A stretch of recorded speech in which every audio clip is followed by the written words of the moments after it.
Hello everyone, on July 4th, 2025, we lost a true legend of the X-Files, composer Mark Snow.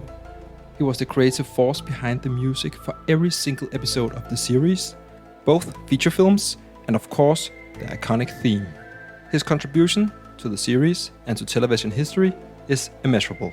To honor his memory, we are re-releasing Daniel's interview with Mark, originally recorded over Skype in June 2020.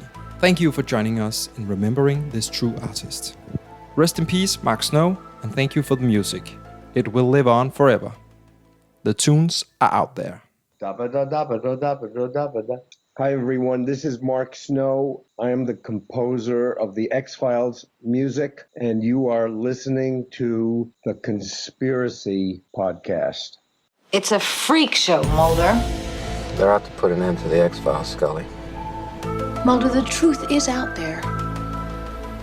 But so are lies. I want the smoking man smoked out. I want him exposed to be the murdering son of a bitch that he is. Please explain to me the scientific nature of the whammy. If there's an iced tea in that bag, it could be love. That's spooky. That's my name, isn't it? Welcome to the Conspiracy Podcast, a podcast about my favorite TV show of all time, The X-Files. My name is Daniel Harvey Nielsen, and today I talk with the legendary and acclaimed composer Mark Snow. He has made the music for every single X-Files episode and the 2 feature films. He has been Emmy nominated no more than 15 times, including numerous times for his work on The X-Files. Thank you so much for listening, and if you like what you hear, please rate and subscribe and share this podcast with all your X-Files loving friends.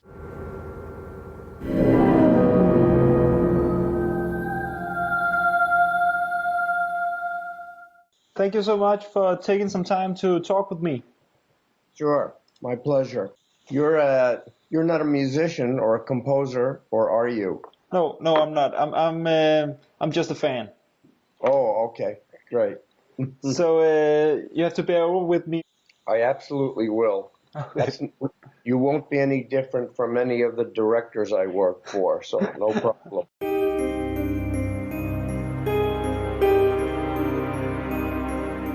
My first question regarding the X-Files is, how did you get involved with the X-Files? Well, it's a pretty boring and simple story.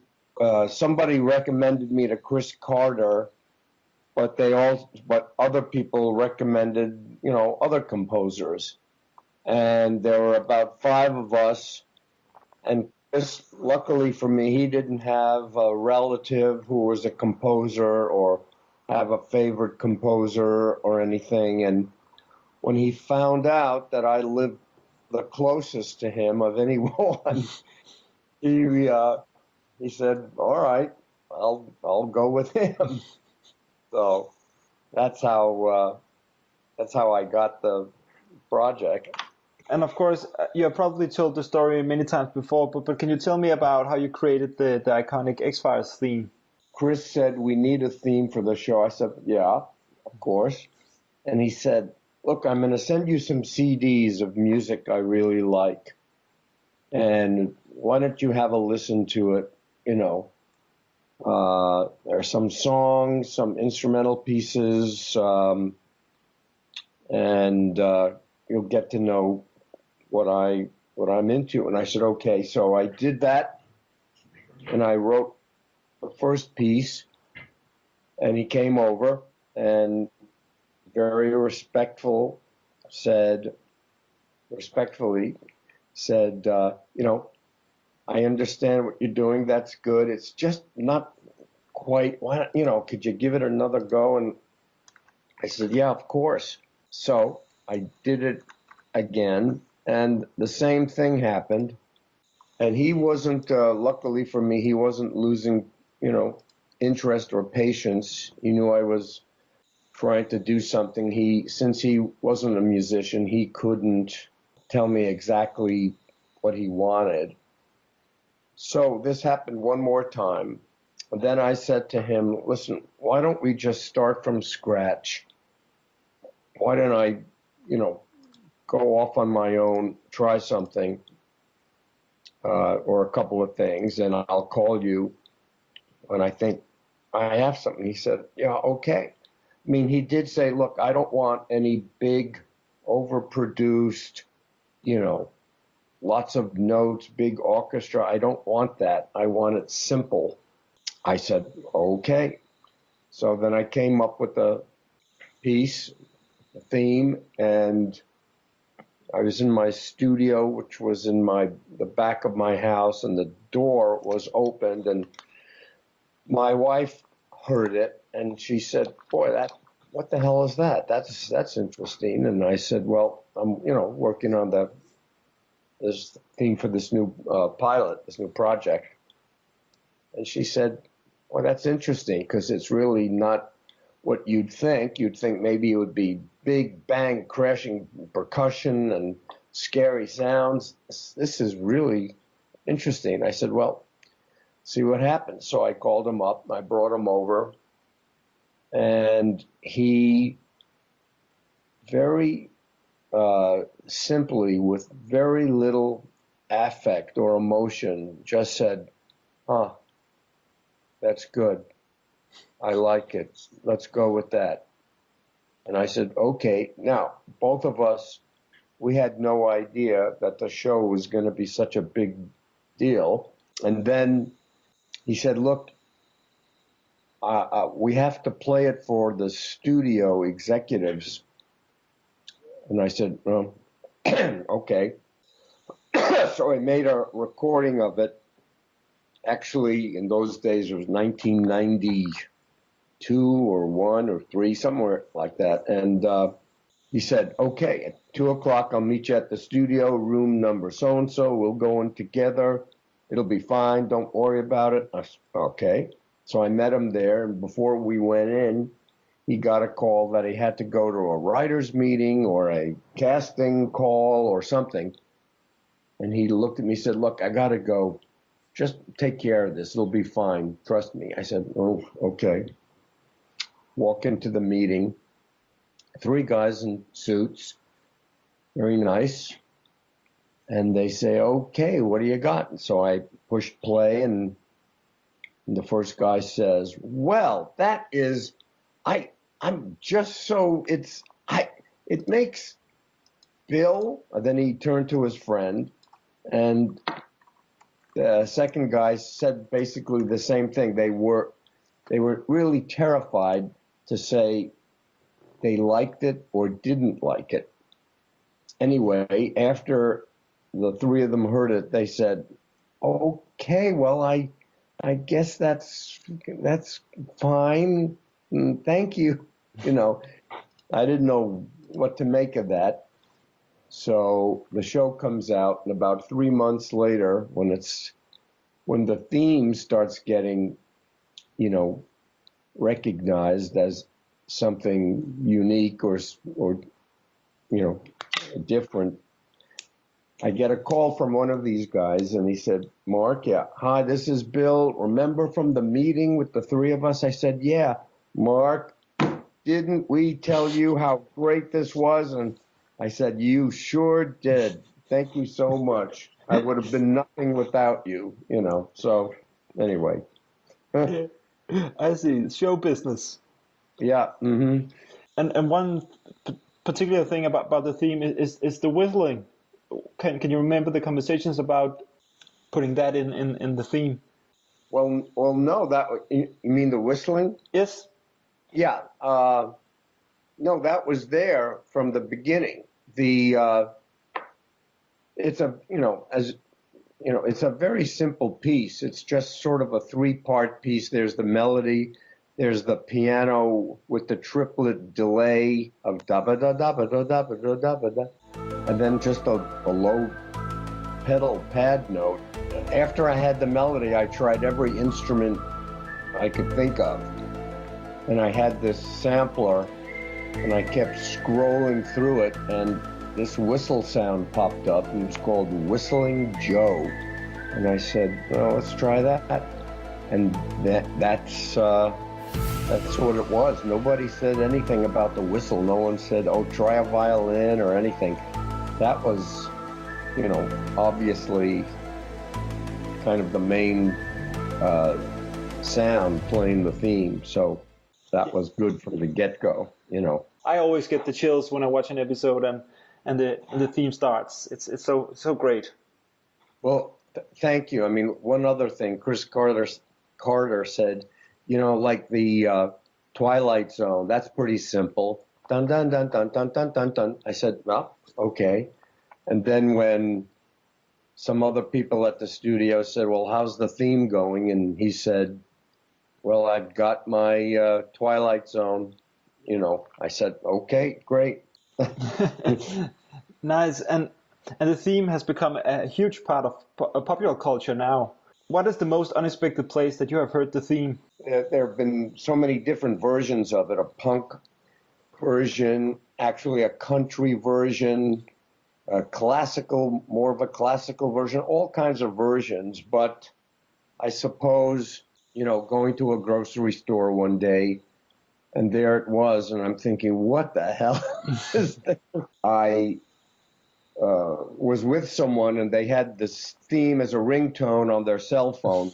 I didn't know the person. And I said, oh, wow, that's the X-Files, right? And they said, yeah. And they said, do you like that? And I said, yeah, I sure do. You won't believe this, but I wrote that. Oh, you're full of it. No way. And I said, here, check it out. You're looking at me now. Go on the internet, put my name in there, see what happens. What? That's you? Oh my God! Blah blah blah. You know, so that was fun. Yeah, a cool moment. Actually, talking about different versions. A funny thing is there was sort of a trance version by an Italian DJ Dado, and that song became #1 in Denmark for 4 weeks. Wow.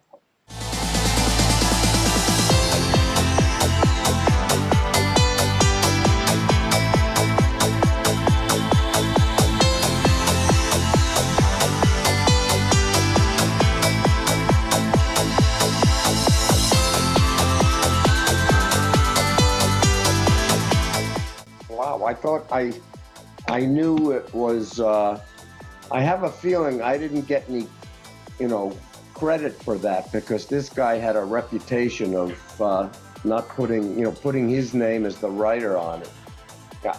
I'm not completely sure, but anyway, but I knew it was like #1 or 2 in France and in the UK and Ireland too. And the song you made it the theme you made it a single as well in Europe, right? Yeah, I made it like 3.5 minutes long. I elongated it. Well, there was another time where I went to France with my wife and with another couple. We went on on a barge down one of the canals starting from Bordeaux. And when we got to the town before the trip, there was a record store.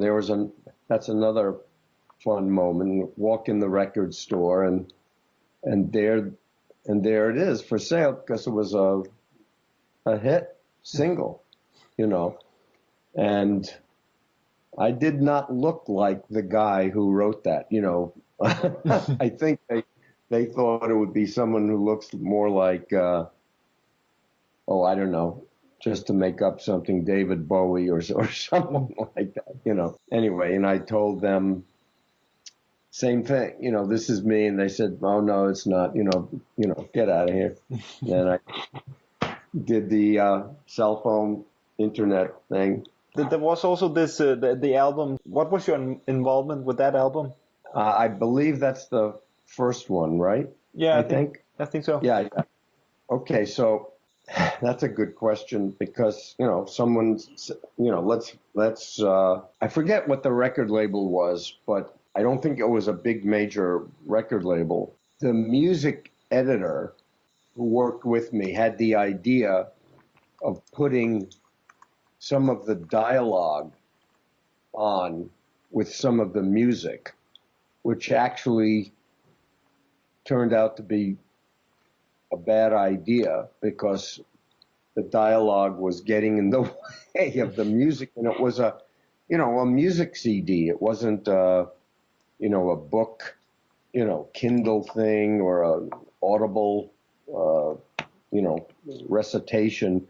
But the funny part is they had the actors and Chris Carter and some of the writers, and all of them they must have been told that, wow, those, when there's a hit CD music, the royalties are really great. So you've got to, make sure your lawyer calls Fox Studios to make sure you get some kind of participation. It just felt so awful. I mean, because these people were making, hundreds of thousands of dollars an episode, and yeah, music royalties are good, but not like, for a instrumental album of music from a TV show, it wasn't some smash, pop song or something, but they all thought, we're going to make a fortune being on this CD anyway. But it really wasn't good because you couldn't concentrate on the music that much, and the music editor thought, that would be a good combination and get everyone in the mood and bring them back to, so they could kind of visualize what where the music was being played.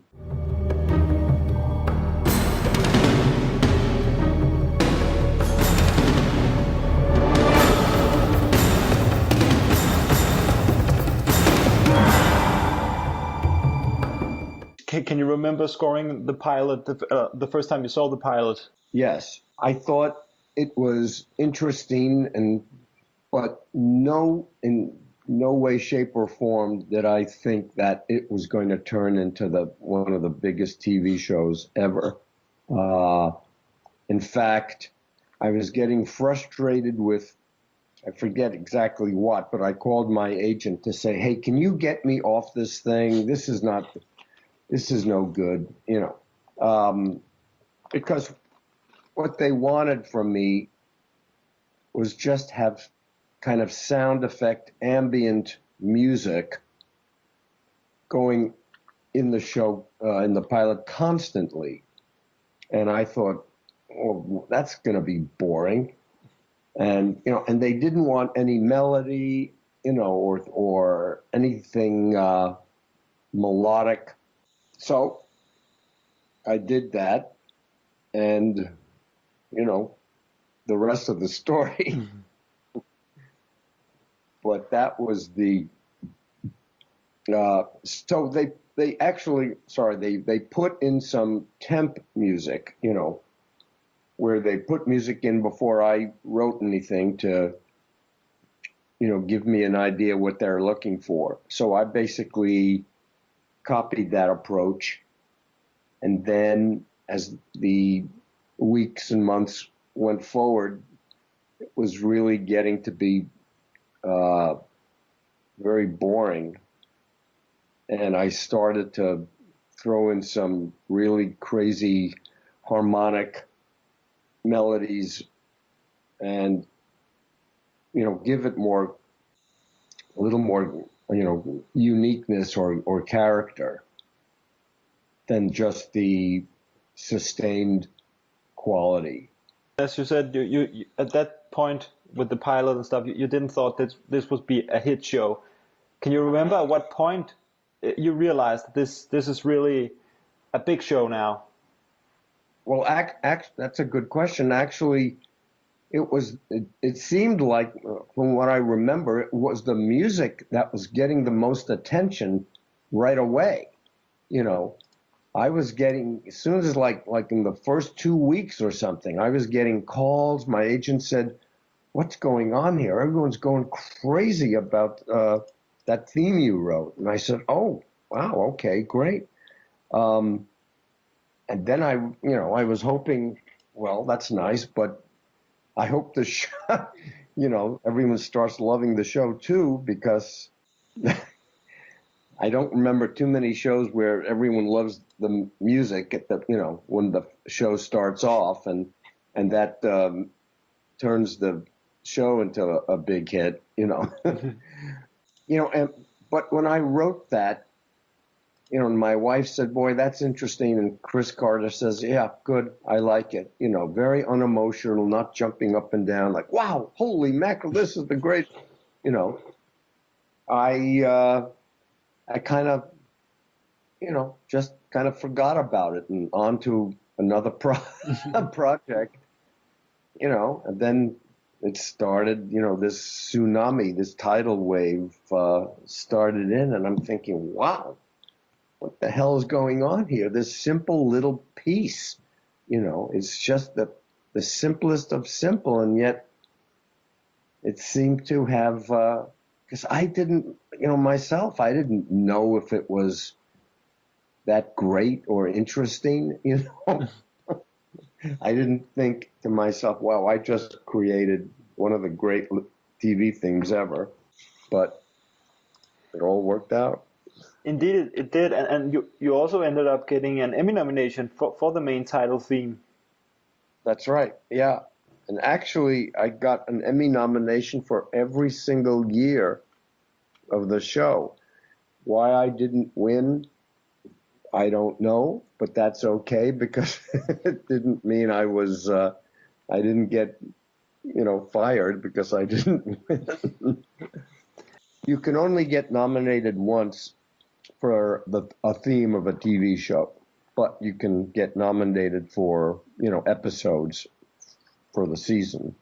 Yeah, and can you tell me about what was the normal process scoring an X-Files episode? When did you get involved in the process? Did you get a final cut from the director and then you start scoring, or did you read the script, or how was that process? The pilot was shot, before they actually hired me, and so I watched that and I listened to the music they put in, and they said, we'd like that.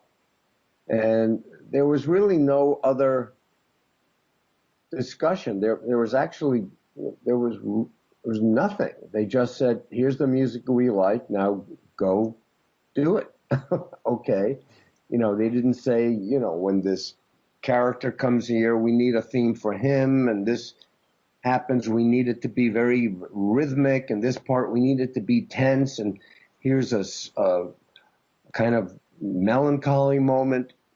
They said nothing, and they actually kept saying nothing. But what they did do, which was great fun, was they'd come to my studio for every episode that I did music for to hear the music.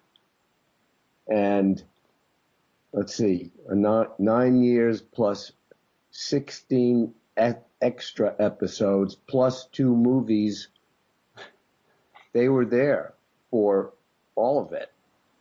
And when I said, hey, why are you guys bothering with this? Because every time you come over, you say, wow, that's great, thanks, and leave.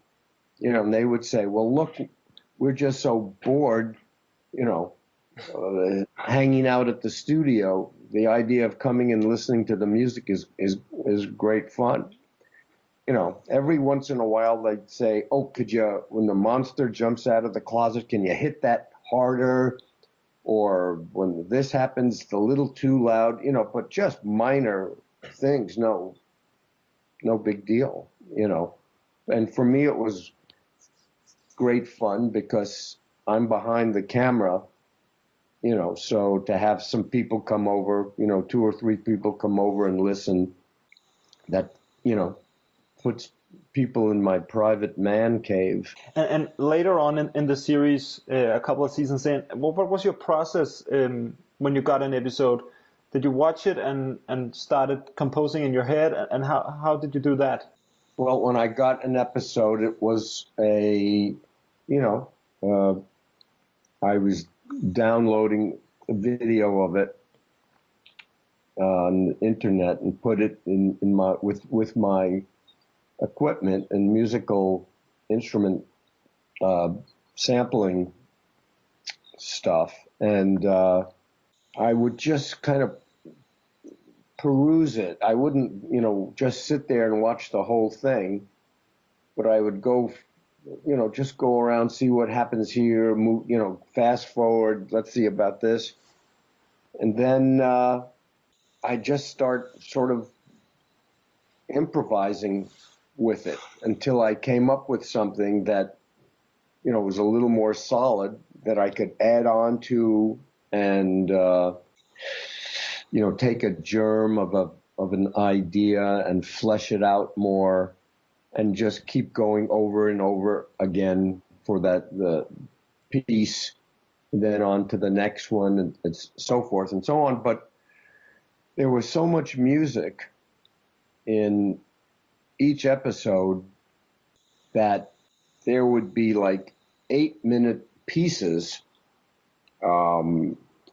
Like there was always, I think it was 5 acts or 4 acts. There was a teaser at the beginning, like an intro, and then there were 4 acts after that. And those acts, they had wall-to-wall music in them. So I knew I could play a lot of, soft, quieter, sustained things. But when there was action or something happened, I had to really, jump on that. But I've always thought that the standalone episodes were the more interesting ones to me, because I could do whatever I wanted with them, and they were all so unique and individual and different. The mythology story about the aliens coming, that was more of a traditional orchestral score, as well as, the electronics and synthesizers could do that sound.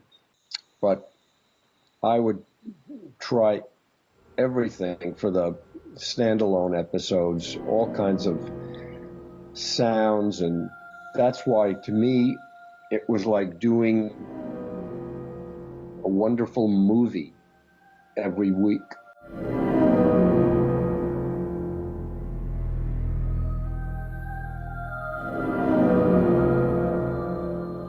Yeah, because the X-Files have so many different moods. In as you said, in the standalones episode, they're romantic, dramatic, scary, and comedy sometimes. Oh yeah, that's right. Mm-hmm. So yeah, I guess that for each episode you had to have a different approach to what way you had to go with the music, with the score. Right, yeah. But the wonderful thing is, when I started getting away from the sound of the pilot, I asked Chris Carter and some of the producers and directors, I said, look, I'm trying something new. No, that's not how it was. They called me actually and said, what is that music you're doing? And I said, well, my question to you is, do you like it? Yes. Then who cares? What? That was basically it, because when I started doing some different things, apparently they really responded to it. Yeah, because did you get any notes from the directors? Did you get to collaborate with them in the studio, or how was that process? Sometimes the writers would come over, sometimes the director, whoever the director was. But again, they'd come over and they'd start hearing stuff and go, oh, wow, great. But no one told me beforehand, we need it to be this way, and we want it to be like Mozart, or, we want woodwinds, we want, a trumpet solo, or just, crazy percussion sounds. Yeah, That's okay. why there probably won't be another TV show I do that will be anything like that. Yeah, because you got pretty much free hands later on in the series, as I understand it. Yeah, but actually, probably from episode number 4 onward, that's when things started to change. Wow. In the music. And because I thought about it, both David and Gillian Anderson directed some episodes. Did you get to work with them?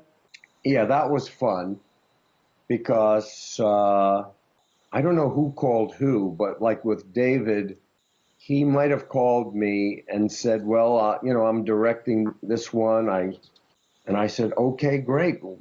Any ideas? And he said, no, you just do your thing and then we'll discuss it afterwards. And if I have any notes or changes, I'll let you know. So I did. And he was just fine. And there were a few little things, but again, minor, nothing, not like redo this, oh, this is all wrong, nothing like that. With Gillian, I was warned that, oh God, she's tough. She's been giving us, she's been really rough on us, talking about the film editors and the sound department and then one of the producers said, can she come and hear the music tomorrow? Yes, of course. And I thought, oh no, what's this going to be like? So she comes over and she brings in her lunch and she says, okay, where's the studio? Where are we going? And she was kind of like a little, I don't know what, just serious, not a lot of laughs, not, hey, how you doing? Oh, it's great to meet you. Nothing like that. So we go in the studio and she immediately, for whatever reason, she sits on the floor. There were plenty of chairs around, but okay. And it was a salad she had in a takeout, container. And she said, all right, let's hear it. And I played the first piece, and luckily the first piece was very, very different from some, the other shows. It was another standalone episode, and the music stops, and I'm kind of like, okay, as I slowly turn around to her, and she says, oh, huh, I didn't expect that at all. Can you play it again? Yes, played it again. And she says, God, that's perfect. That's, and I'm like, oh, Jesus, thank you. Sure, fine. Whatever. And one of my favorite episodes and one of my favorite scores on the X-Files is for the black and white episode Postmodern Prometheus. Yeah, that was another Emmy-nominated score on that too. Yeah, I really, can you remember scoring that particular episode? Where I think when you downloaded that on your computer and watched it for the first time, and I think that must be some kind of a big experience to see that. But that's what was so different from the other episodes as well. Yeah, that was an episode where they did find. Oh no, they didn't. There was this song that Cher sang, if you remember that, right? Can't remember if they found some piece of classical music and said, we like this, try this idea. Or, well, come to think of it, I think it was my idea.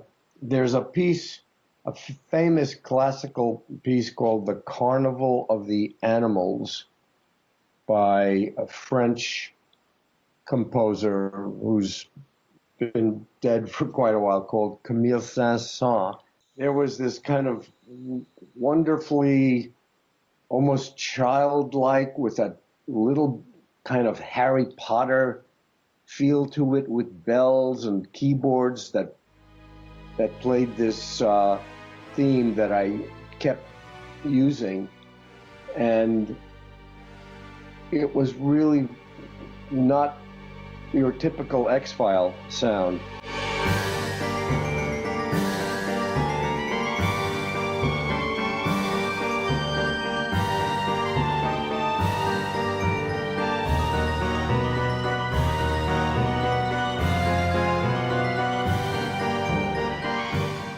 And one episode I also love is in the episode Jose Chunks from Outer Space.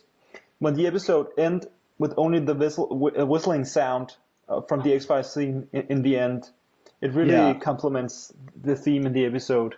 Can you remember scoring that? Well, yeah, that was, I don't know if it was the first one of the more, comic episodes, but I remember having a lot of fun with it and playing a slightly slapstick, almost vaudeville ragtime score. I mean, not thick. Again, very, very simple. But some of the writers on the show were just so incredibly creative, and the stuff they came up with was just astounding. Yeah, Jose Chung from Outer Space, and I think there was maybe it was in Millennium. Do you remember that show, Millennium? Yeah. There was a sort of a sequel with Jose Chung as well. Yeah.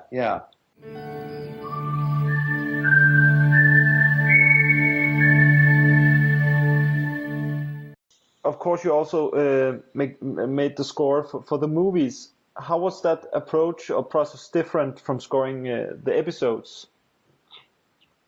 Well, that was great fun, because the first one was really the mythology story, and I knew that a big orchestra sound was the thing to do.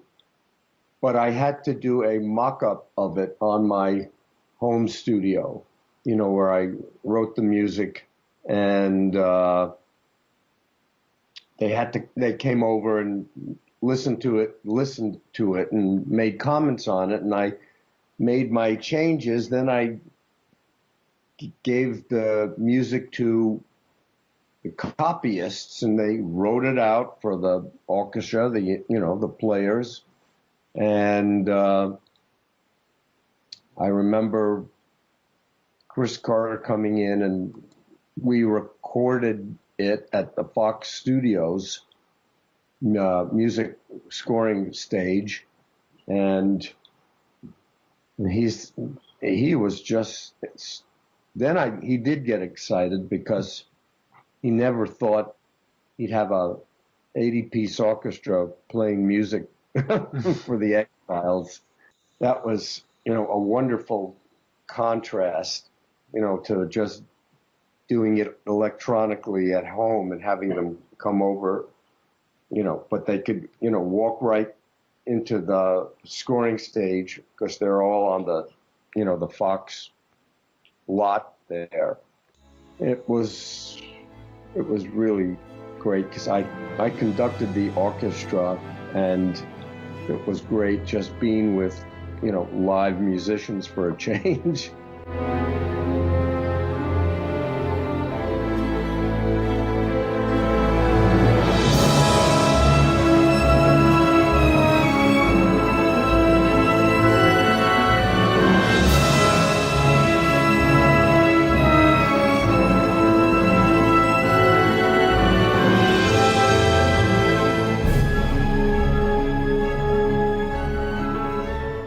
Was it so coming back in 2016 for the revival? How was it being back? Were you back in the studio? There were the 6 episodes. Yes. At first, right? Yeah. Well, that was interesting, because those episodes I thought were good, and the public was so excited that this show was coming back. And the TV ratings were fantastic. But between you and me, I thought there were better episodes, during the regular series. But those worked out the same way. There were some really fun ones, and people would come over and listen, and that was always great. I remember the very last season, very last episode of the regular season. And I remember, I think it was Mulder and Scully in a hotel room, and maybe they were comforting each other. And I think on the verge of, getting romantically involved. And I remember for that one playing the whistle theme alone. And I remember seeing everyone in the room watching it because they brought a lot of people for that one. They all started to, tear up and get very emotional. It was all over, Yeah, it was a very strong emotional moment as well to watch it at home. Yeah.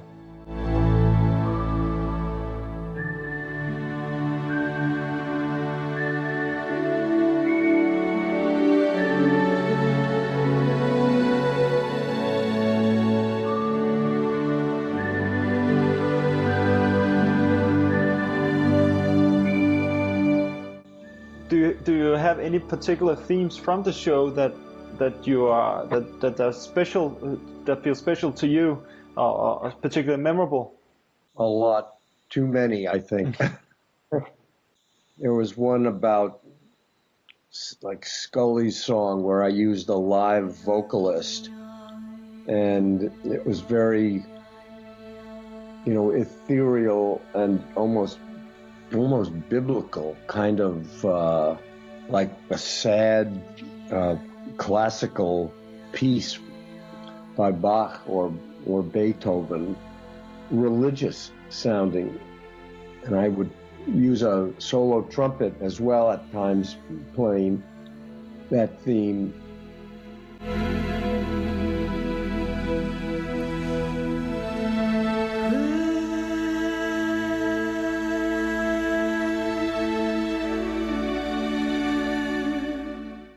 The black and white one, postmodern Prometheus, that theme, that Harry Potter thing, that was memorable.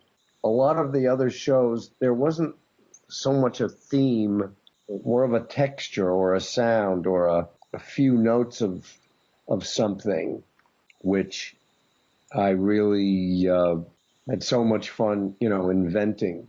I apologize. I'm sorry. I wish I could say, well, in show number, 104 and 96, I did this and I like that. Maybe you probably remember, and you could remind me of what's your favorite one.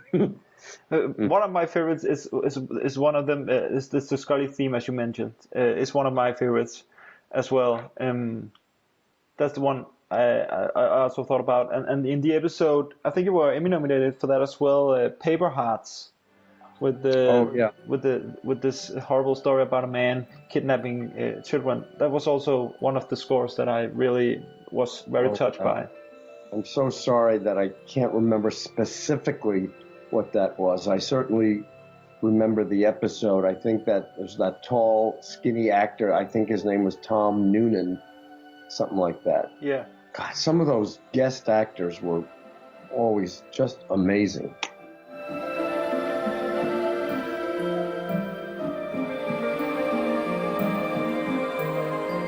Besides scoring, you also had a short cameo in an episode. How did that come about?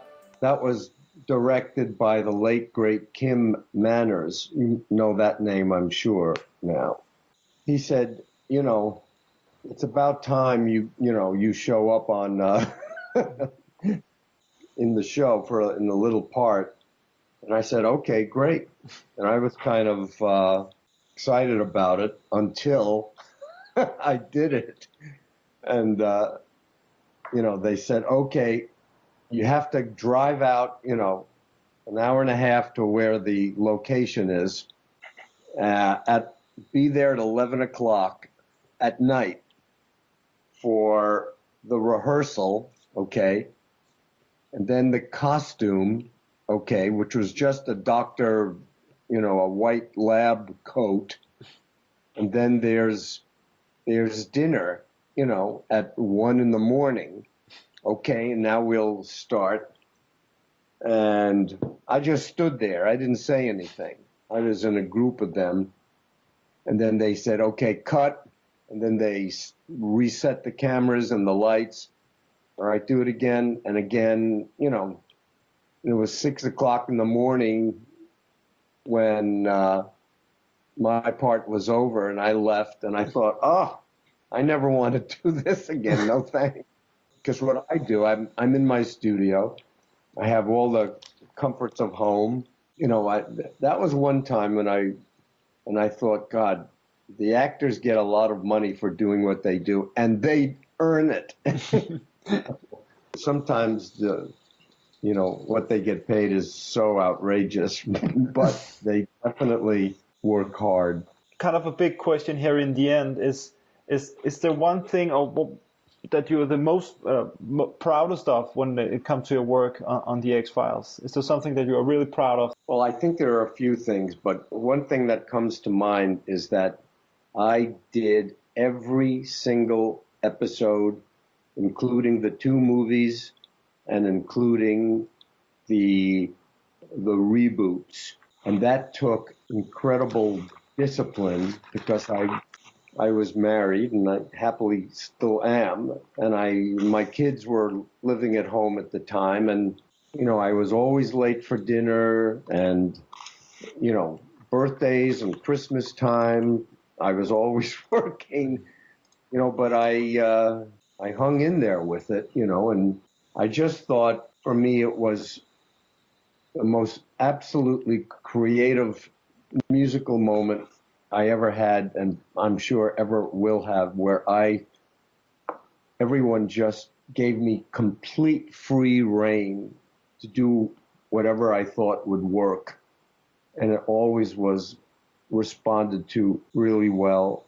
Getting Emmy nominations for it was always fun, and having the music become hit records, in Denmark and Europe was great. I was living in LA at the time and walking around, and I would have an X-Files sweatshirt on or something, and people would say, "Oh, wow, X-Files, that's so great."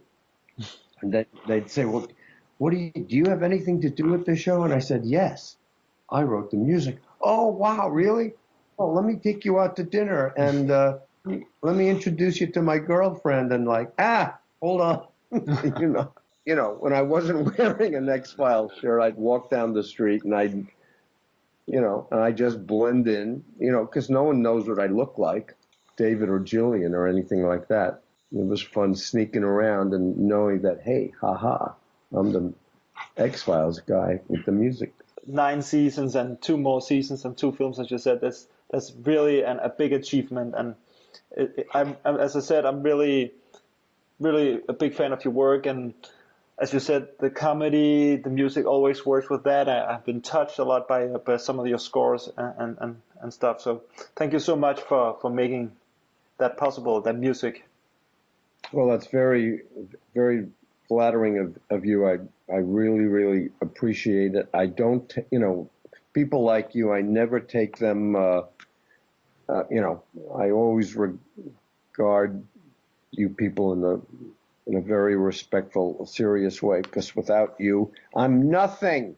Get it? Nothing.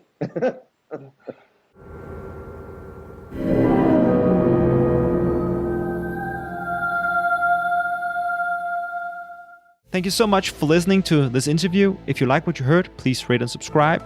And remember to check out some of my other interviews with the X-Files cast and crew. Take care and trust no one. I made this.